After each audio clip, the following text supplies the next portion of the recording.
अॼु ख़ासि असां वटि जेका ॾाढी ॼाणू हिकु मिज़मान आहे, जेका दुबई जी कान्हे पर गोंडिया में रहंदी आहे, उहा आहे असांजी हीअ सखी जंहिंजो नालो आहे विद्या दयानी।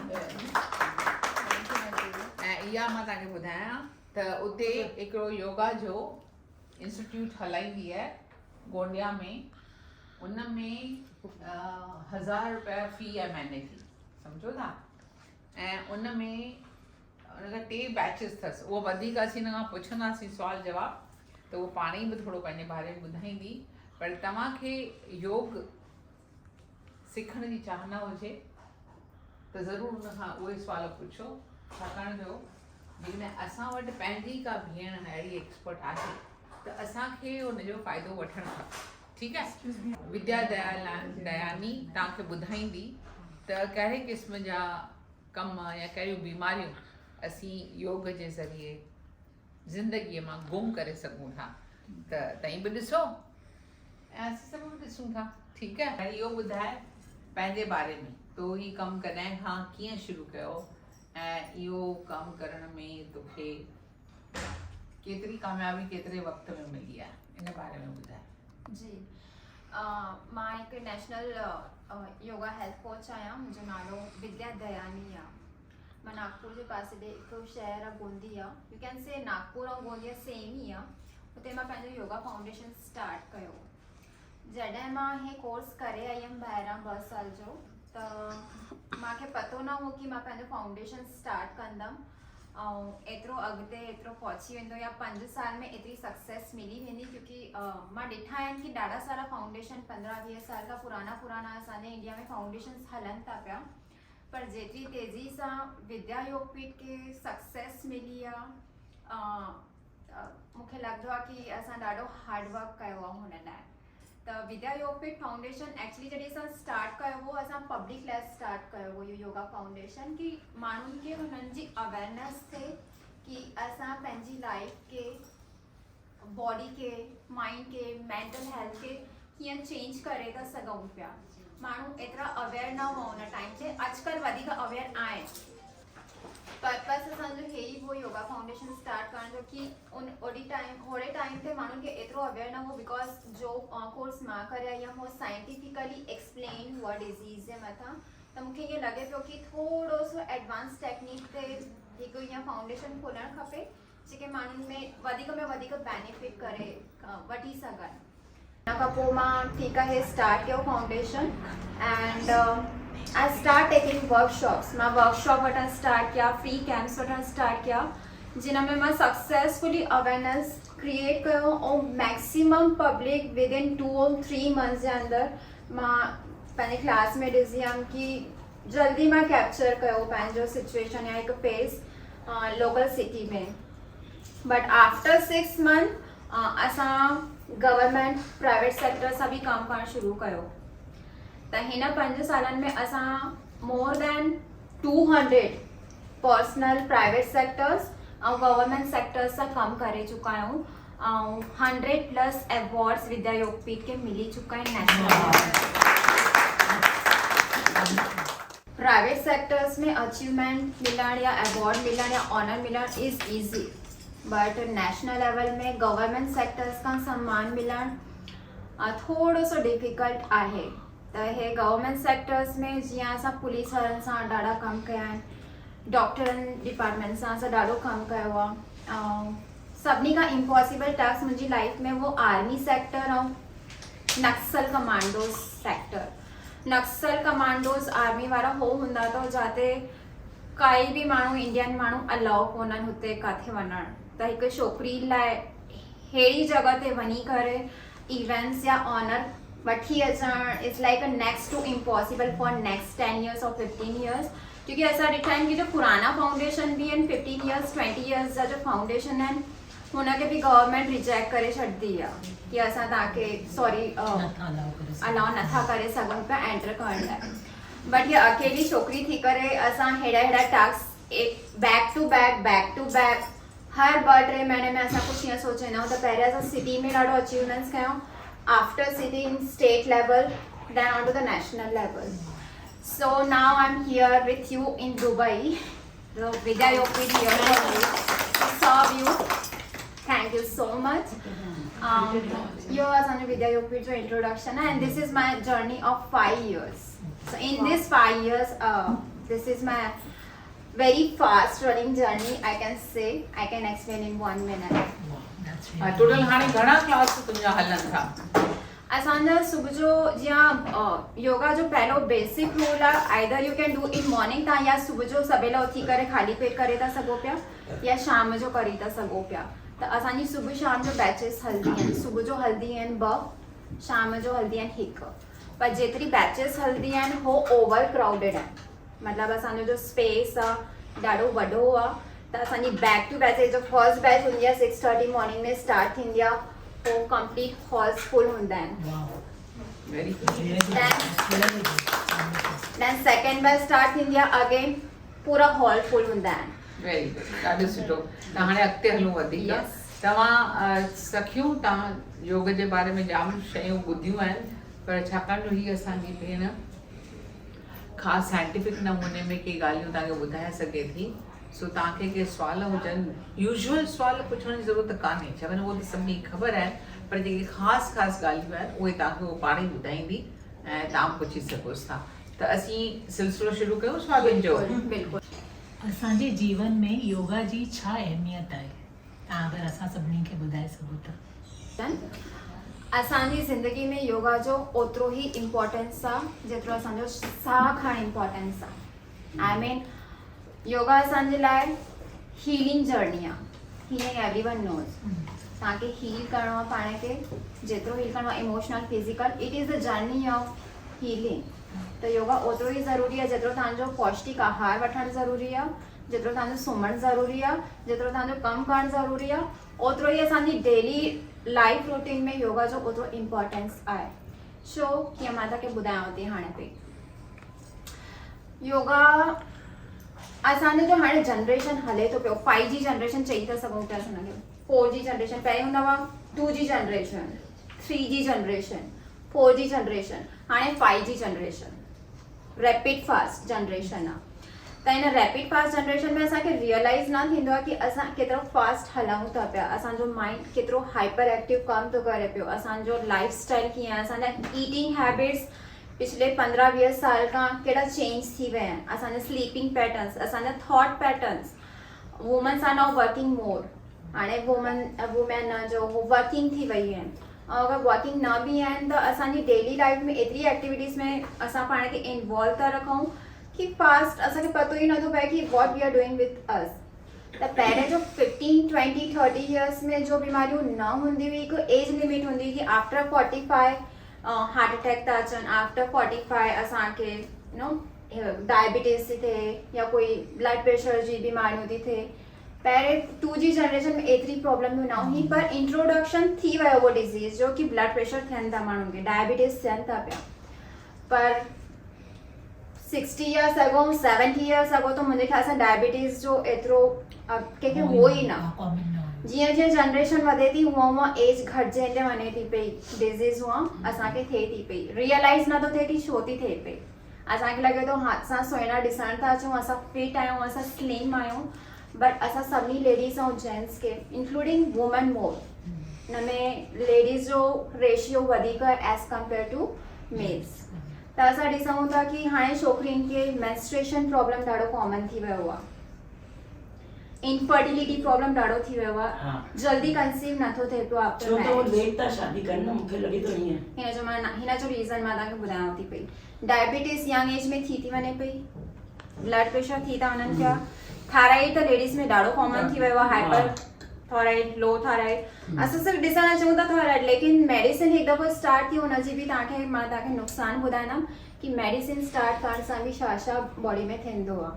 असांजा ईटिंग पैटर्न्स हूअं आहिनि कि असां मोस्टली जंक फूड खायूं था, स्लीपिंग पैटर्न्स असांजा डिस्टर्ब आहिनि. त हे तव्हांजो ब्रेन एक्सेप्ट न कंदो आहे. असांखे लॻे थो पियो कि असां लेट नाइट पार्टीज़ रोज़ करे था सघूं, रोज़ एक्ज़र्शन करे था सघूं पिया, असां मैनेज था करूं पिया स्ट्रेस, बट तव्हांजो ब्रेन ऐं बॉडी हिकु टाइप सां तव्हांखे रिफ्लेक्शन ॾेई छॾंदो आहे बेसिक सिम्टम्स सां. तव्हांखे पहिरें बेसिक सिम्टम मिलंदा आहिनि, फिज़िकल स्ट्रेस तव्हांखे ॾाढो थींदो आहे। जेतिरो बि तव्हांजी लाइफ में रूटीन हले थो पियो फास्ट लाइफ, तव्हांजा जो थॉट्स आहिनि स्ट्रेसफुल, सभिनीनि खे आहे स्ट्रेस। दुनिया में शायदि ही 1% माण्हू हूंदा जंहिंखे स्ट्रेस कोन्हनि। 99% ॿारनि खे चश्मो था लॻनि पिया, 20 किलो जा बैग था खणी वञनि, स्कूल मां अचनि था, कॉम्पिटिशन एॾो आहे फीमेल्स में, हर जनरेशन में, from school kids up to the 50 of age. त हे जो असांजा थॉट पैटर्न्स आहिनि न, असांखे लॻंदो आहे की असांजी बॉडी ते इफेक्ट न कंदो आहे। हर हिकु मिनट जो थॉट तव्हांजे बॉडी जे मसल्स में इंटरनली तव्हांखे अफेक्ट थो करे पियो। जहिड़ी तव्हांजो ॾाढो स्ट्रेसफुल जर्नी हले थी पई, थोरो एक्सर्टेड डे आहे, थोरो जीअं एग्ज़ॉस्ट थी वेंदा त we feel stress on our muscles, right? विद्या, योगा सां फिजिकल हीलिंग त थी सघे, छा हुन सां मेंटल ऐं इमोशनल फीलिंग बि थी सघे? इन बारे में थोरो असांखे ॿुधाईंदा तव्हां? श्योर। योगा सां फिजिकल हीलिंग त थी सघे पई, इहो मां तव्हांखे ॿुधायांव थी पई, पर मेंटल हेल्थ ऐं फिजिकल हेल्थ हिक ॿिए सां कनेक्टेड आहिनि। It is vice versa. अगरि फिजिकली तव्हां रिकवर कयो था त तव्हां मेंटली बि रिकवर था कयो पिया, ऐं मेंटल हेल्थ इश्यूज़ अगरि तव्हां कवर था कयो त तव्हां फिजिकली बि रिकवर था कयो पिया, in that way. So it is a vice versa connection और इक्वेशन। जीअं असां योगा स्टार्ट कंदा आहियूं पंहिंजी जर्नी में, त योगा में योगा आसन्स हूंदा आहिनि, ब्रीदिंग प्रैक्टिसिस हूंदी आहे, मेडिटेशन्स हूंदा आहिनि, राइट? त हे कीअं असांखे इम्प्रूव कंदा आहिनि या कीअं हील कंदा आहिनि? बेसिक सिम्टम्स तव्हांजा हूंदा आहिनि hyper acidity, hormonal issues, PCOD त 90% थी वियो हाणे फीमेल्स में, मेंस्ट्रुएशन प्रॉब्लम। मतिलबु तव्हांजी लाइफ स्टाइल एॾी डाउन ऐं मेंटल स्ट्रेस ऐं फिजिकल स्ट्रेस एॾो आहे कि तव्हांजो यूटेरस तव्हांखे इज़िली ॿुधाए थो पियो कि that our menstruation cycle is not proper. And how it can convey thyroid, हे सभु। त जॾहिं तव्हां हे सभु ब्रीदिंग एक्सरसाइज़िस सां जॾहिं योगा आसन्स कंदा आहियो, मेडिटेशन कंदा आहियो, त कंप्लीटली तव्हांजे ब्रेन ते फर्स्ट इफेक्ट पवंदो आहे ब्रीदिंग्स जा ऐं आसन्स जा। When you start stretching onto the asanas, हे तव्हांजे मसल्स खे स्ट्रेंथन कंदा आहिनि फिजिकली। ऐं when you start practicing breathing on the asanas, you start working on your nervous system also, on your brain, understood? त जो तव्हांजो ब्रेन वर्क करे थो न, असांजो जो हार्मोनल इश्यूज़ आहिनि, हे सभु जो PCOD, हार्मोनल इश्यूज़, डायबिटीज़, हे तव्हांजो ब्रेन कंट्रोल कंदो आहे, right? When you start exercising in yoga, when तव्हां जॾहिं योगा करणु स्टार्ट था कयो पिया, ब्रीदिंग पैटर्न्स स्टार्ट था कयो पिया, प्राणायाम, मेडिटेशन, हे कंप्लीटली तव्हांजे बॉडी खे ब्लड सर्कुलेशन वधाइनि था पिया। पर जो स्ट्रेचिंग सां तव्हांजी बॉडी में स्ट्रेस या टॉक्सिन्स एक्यूमुलेट थी आहिनि, जमा थी आहिनि, योगा हो हेल्प कंदो आहे फिजिकली तव्हांजी बॉडी मां कढण जो। प्लस जो तव्हांजो सिस्टम फास्ट या स्लो हले थो, जंहिंजे करे तव्हांजो हे हार्मोनल इश्यूज़ अचनि था, उहो तव्हांजो ब्रेन धीरे धीरे बैलेंस करणु लॻंदो आहे। डायबिटीज़, इंसुलिन एक्टिवेट न थींदा आहिनि, असांखे डायबिटीज़ थी वेंदो आहे। शुगर एब्सॉर्ब न थींदी आहे, असांखे डायबिटीज़ थी वेंदी आहे। त तव्हां जॾहिं फिजिकल एक्सरसाइज करणु स्टार्ट कंदव, तव्हांजा पैंक्रियास एक्टिवेट थी वेंदा, तव्हांजी किडनी वर्क करणु शुरू थी वेंदी, तव्हांजो थायराइड ग्लैंड बैलेंस थियणु लॻंदो, तव्हांजो नर्वस सिस्टम जो असांखे जीअं तव्हां चयो कि मेंटल इश्यूज़ या इमोशनल इश्यूज़ असांखे अचनि था पिया, डिज़ीज़ जे करे बि न आहिनि, फिजिकल इश्यूज़ जे करे बि न आहिनि, फिजिकल स्ट्रेस जे करे बि असांखे मेंटल स्ट्रेस थींदो आहे। त when you start balancing physical things, automatically your mental health will come on to the track, ठीक है? You will get a good sleep in the night, you start good digestion, you start good sound sleeping. So in this way, तव्हांजो mental health and physical health vice versa हिक ॿिए सां connected आहिनि। What is power yoga? Is it good for us, elderly ladies, or normal yoga is okay for us? See, power yoga is an intense power yoga practice of the sequence where we need lot of strength to Yes. do intense workout where our muscles are getting stronger and stronger. जीअं असां weight lifting कंदा आहियूं gym में वञी करे, असां ताक़त सां होल्ड कंदा आहियूं वेट, त असां मसल्स खे छा था कयूं पिया, स्ट्रेंथ वधायूं था असांजी। अॼु जी जनरेशन एतिरी डाउन आहे एनर्जी में कि हो सीढ़ियूं बि मथे चढ़ी थी अचनि था। छोकिरियूं, यंग छोकिरियुनि जी ॻाल्हि मां ॿुधायां थी पई, हो बि थोरो हाफेंदी आहिनि, थोरी सी सीढ़ी चढ़े अचो, थोरो सो वेट असां खयों त असांखे लॻंदो आहे पेन थी वियो बैक में ऐं नेक में एक्ज़ैक्टली थोरो सो असां वेट खयूं था थोरो सो असांखे वधीक एक्सर्शन थी थो वञे त असांखे किथे न किथे असांखे क्रैम्प्स अचनि पिया राइट त जीअं हे ई सभु रीज़न आहे कि असांखे जो फिज़िकली स्ट्रेंथ वधाइणी आहे अगरि त असांखे थोरे से स्ट्रेंथ फुल पावर योगा में वञी था सघूं पिया नो मैटर कि तव्हांजी एज लिमिट छा आहे तव्हां स्टार्ट त करे सघो पिया very slowly then you can increase the time of the strength of your postures. न ये कंहिंखे न माना नी में प्रॉब्लम थियो परमानेंट इन पावर योगा सां भई उहो Under instruction you have to. या that okay Under instruction you have to.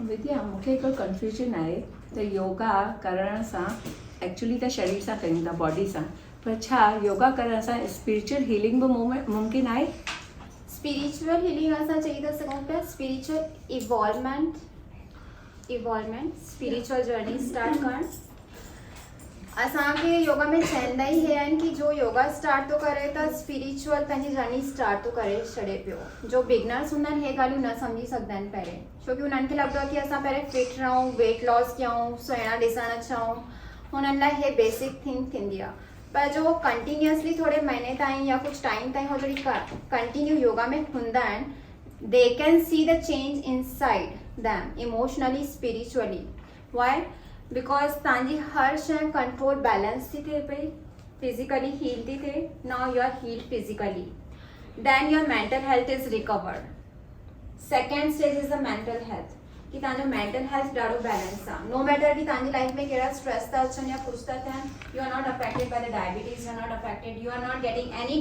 Disease hormonal issues everything is balance तव्हांजो थर्ड स्टेज ईंदो आहे when you are continuous on this journey तव्हांजो थर्ड स्टेज ईंदो आहे स्पिरिचुअल इवॉल्वमेंट बिकॉज जो तव्हांजो धीरे धीरे जो अप डाउन पूरो सिस्टम ऑफ फिजिकली पहिरियों balance mentally then your 6 senses are controlled your mind is very clear तव्हांजा विजन ॾाढा क्लियर हूंदा आहिनि योगा करण वारनि जा विजन ॾाढा क्लियर हूंदा आहिनि they can control everything there vision is very clear they are very sharp when your senses are controlled now you can start meditating असां ये चवंदा आहियूं कि मेडिटेशन करणु ॾाढो ईज़ी आहे न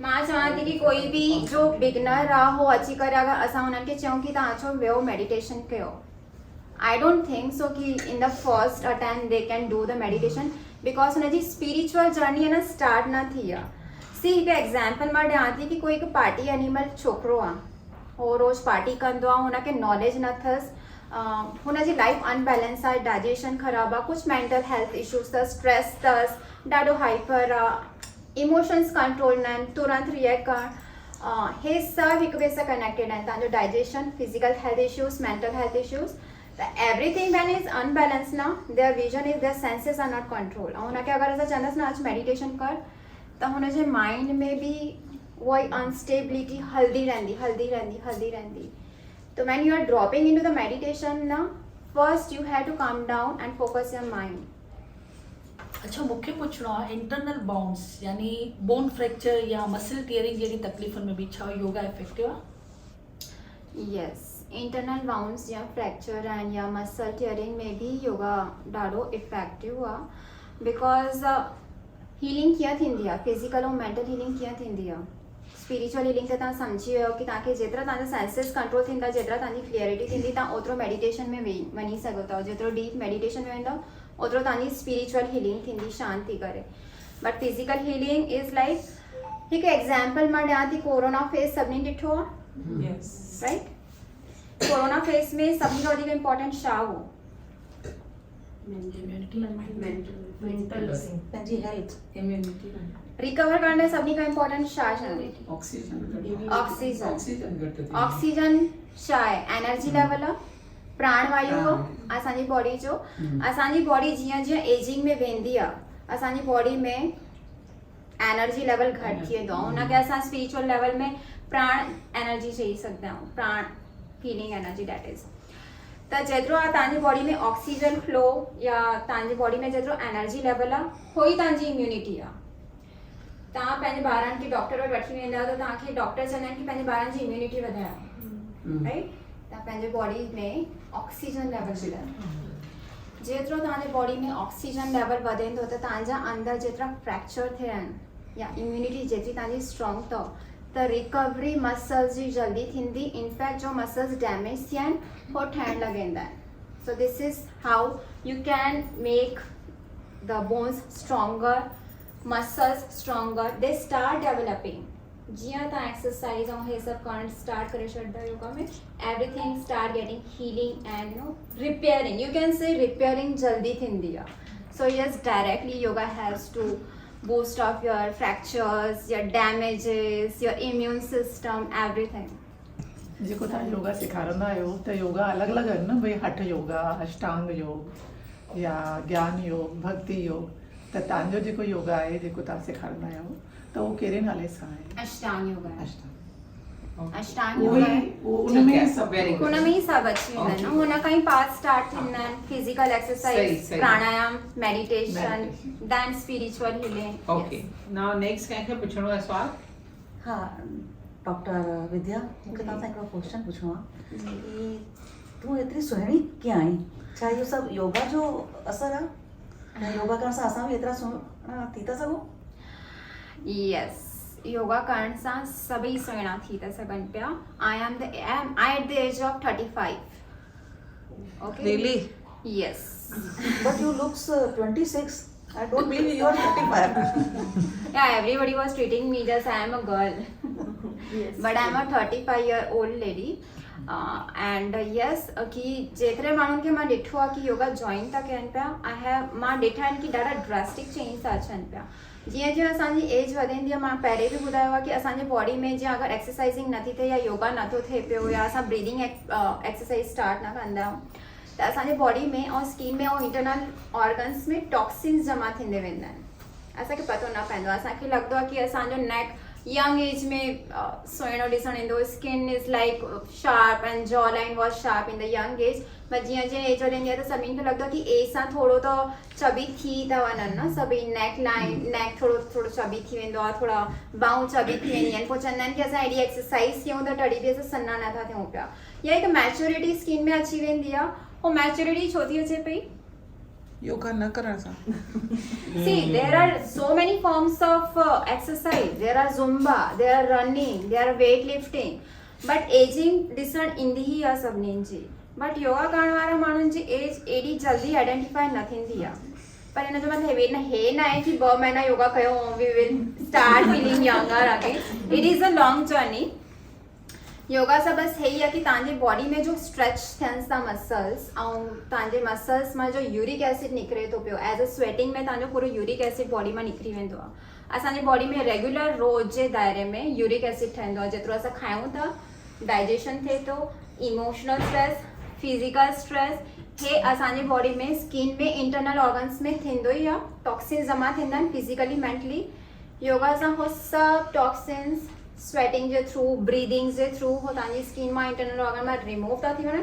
your skin look fresher, younger and U can look healthier and younger इन योगा. हुजे, पर जेकी मां ॻाल्हियूं ॿुधियूं आहिनि कि पाणी जेतिरो पाण वधीक पीअंदासीं उन सां बि सुहिण निकिरंदी आहे. त मां पाणी ॾाढो पीअंदी आहियां. असीं घर में 3 मेंबर आहियूं. मतिलबु मूंखे लॻे थो ॿिन्हिनि जो पाणी बि मां थी पियां. पर हिकु दफ़ो मां डॉक्टर खे ॾेखारण आयमि. डॉक्टर चयो त तुंहिंजी बॉडी में पाणी घटि आहे. त हीअ मूंखे हिकु त शॉकिंग लॻी. ॿी ॻाल्हि, अॼुकल्ह माण्हू हेल्थ कॉन्शियस एतिरा थी विया आहिनि कि हीअ छा सही आहे छा कि वेट घटि कराइण जे लाइ बि पाण खे सर्जरी कराइणी खपे? हुनजो बॉडी ते कोई साइड इफेक्ट्स आहिनि? बिल्कुलु साइड इफेक्ट्स आहिनि. अगरि तव्हांखे मोटापो सर्जरी जे थ्रू घटि कराइणो आहे त तव्हांजी स्किन त रिपेयर न थींदी न. तव्हांजी स्किन जी एजिंग त रिपेयर नथी थिए न. मां उहो ई तव्हांखे ॿुधायां कि ॾाढा सारा तरीक़ा आहिनि यंग ॾिसण जा, एक्सरसाइज करण जा, सन्ना थियण जा. ज़ुम्बा करे छॾियो, रनिंग करे छॾियो. But how you will make yourself internally younger? I have seen the yoga works magically. मां पंहिंजे जो असांखे एॾो सम्मान असांखे हुते मिलंदो आहे या अहिड़ो माण्हू सटकंदा आहिनि, असां थाउज़ेंड्स माण्हुनि जी लाइफ चेंज कई आहे. छोकिरियुनि जी स्किन चेंज कई आहे, माण्हुनि जी डिज़ीज़ बिल्कुलु चमड़ी मां कढी छॾी आहे. त हे योगा वर्क कंदो आहे मैजिक पिल वांगुरु. If you want to look younger, weight loss त थींदो ई थींदो आहे. नो मैटर आहे तव्हांखे कोई सर्जिकल बि न वञणु पवंदो आहे. पर तव्हां पंहिंजे मसल्स खे कीअं रिपेयर कंदव, सिस्टम खे कीअं रिपेयर कंदव, how you will feel beautiful and younger, not with the pills and not with the artificial vitamins. I do not suggest that artificial vitamins work. It is just yoga that works internally. मूंखे हिकिड़ो ॻाल्हि पुछणी कि मां जॾहिं बि ॾिसंदी आहियां योगा हमेशह पटनि ते मतिलबु वेही करे ई थींदी आहे, लाइक फ्लोर ते ई थींदी आहे yoga. Yeah. I have never seen कि भई केरु कुर्सी ते वेही करे पियो योगा करे. मुंहिंजो न करण जो योगा इहो ई आहे कि मां पट ते न वेही सघंदी आहियां. त this is the main reason मां योगा न पई कयां, to be very frank, from last 10 to 12 years. Okay. त योगा बिना लाइक पट ते वेही करे बि करे था सघूं या एटलीस्ट तव्हां कुछ भी न करण खां कुछ त करे था सघो पिया. तव्हां प्राणायाम करे था सघो पिया. अॼुकल्ह टेक्निक्स एॾी एडवांस थी वई आहिनि योगा में कि ॾाढा सारा प्रॉप्स निकिरी विया आहिनि. हिकु अयंगर योगा ॾाढो पॉपुलर आहे. अयंगर योगा में असांखे ॾाढा सारा प्रॉप्स ॿुधाईंदा आहिनि. चेयर ॿुधाईंदा आहिनि, वॉल जो यूज़ करणु ॿुधाईंदा आहिनि, ब्रेक्स हूंदा आहिनि, पिलोज़ हूंदा आहिनि, चेयर हूंदी आहे. पर वो हिकु एडवांस इंस्ट्रक्टर खे पतो हुजणु खपे कि अगरि कंहिंजे घुटने में लिगामेंट डैमेज आहे या कंहिंजो कुझु फ्रैक्चर आहे, हे असां नॉलेज रखंदा आहियूं. This is the reason we are very successful to carry everyone. असां वटि हिकु नंढे ॿार खां वठी 70 ईयर जी लेडी बि ईंदी आहे न, ऐं असांजा थोरा स्ट्रॉन्ग वर्कआउट थींदा आहिनि. जीअं पावर योगा तव्हां चयो, असां बिल्कुलु हेजिटेट न कंदा आहियूं वठण में कंहिंखे कोई भी दिक्कत हुजे. प्रॉप्स अॼुकल्ह एॾा टेक्निकली एॾा एडवांस थी विया आहिनि. बसि हुनजो नॉलेज खपे हिकु सही इंस्ट्रक्टर खे कि उहो प्रॉप्स ॾेई सघे तव्हांखे कि तव्हां हिन जे बदिरां हे यूज़ कयो, हिन जे बदिरां हीअं कयो. मतिलबु instructor is very Yes, important. Instructor is very important and instructor खे त हर कंहिंसां असांजे क्लास में या 50 माण्हू लॻंदा आहिनि त हिकु जी बॉडी जे लैंग्वेज सां असां कनेक्ट थींदा आहियूं कि कंहिंखे कहिड़ी, हे यादि बि रखणु ज़रूरी आहे कि कंहिंखे कहिड़ी दिक़त आहे ऐं कंहिंखे कहिड़ो प्रॉप्स यूज़ करणा आहिनि. केरु कीअं ब्रीदिंग थो करे पियो योगा आसन जे टाइम ते. Calm down is very important. Minimum time कुझु हूंदो आहे छा ऐं मैक्सिमम टाइम बि हूंदो आहे छा, ताकि हुनजो मैक्सिमम फ़ाइदो पाण खे मिली सघे? घणो टाइम मिनिमम असांखे करिणो ई पवंदो डेली? मिनिमम 20-25 मिनट्स खां वठी तव्हां जेतिरो करे था सघो पिया. मैक्सिमम बि हुनजी कोई मैक्सिमम 2 आवर्स भी करे था सको पिया. इट इज़ नॉट लाइक, क्योंकि योगा तव्हां जेतिरो बि कंदव न, once you start stretching your muscles, तव्हां जीअं हथु पोइ था खणी था वञो पिया, राइट. तव्हांजी अपर बॉडी पूरी स्ट्रेच थींदी आहे, तव्हांजा लंग्स मसल स्ट्रेच थींदा आहिनि.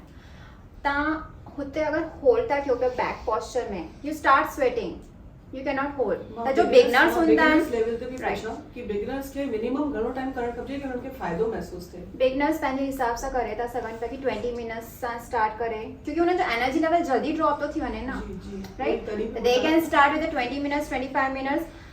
जीअं जीअं तव्हांजो एनर्जी लेवल ऐं स्ट्रेंथ वधंदी वेंदी, 100% वधंदी आहे. अहिड़ो कोई एक्सरसाइज न आहे जंहिंमें तव्हांजो ब्यूटी बि वधे, स्ट्रेंथ बि वधे, एनर्जी बि वधे. हे सिर्फ़ु मैजिक योगा में थींदो अथव. सिर्फ़ु मैजिक योगा में थींदो अथव. जीअं जीअं तव्हांजो एनर्जी लेवल वधी वेंदो, तव्हां U will never feel exerted. U can increase time 1 hour, 1.5 hour. That's it. That's fine. And 2 hours, max to max for us. असां जहिड़े एक्सपर्ट लाइ 2 hours. That's it. प्यारी असांजी विद्या, ही जेको असांजो सेशन हलियो जंहिंमें असांखे विद्या घणो ई कुझु ॿुधायो ऐं तव्हां वरी उन खां फ़ोन नंबर वठी करे उन सां कॉन्टेक्ट में अची करे पंहिंजी जेका तकलीफ़ आहे उन बारे में पुछी सघो था ऐं पंहिंजो जीवन वधीक सुठो बणाए सघो था. छो जो यक तंदुरुस्ती 1000 नेमत. असांखे पंहिंजी हेल्थ इज़ वेल्थ सोचे करे ज़रूरु कमु करिणो आहे. कीअं, ठीकु आहे न?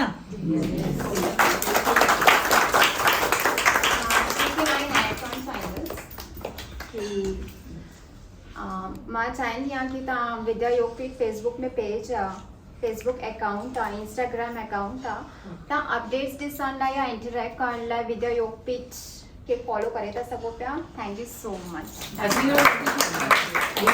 Thank U everyone for listening.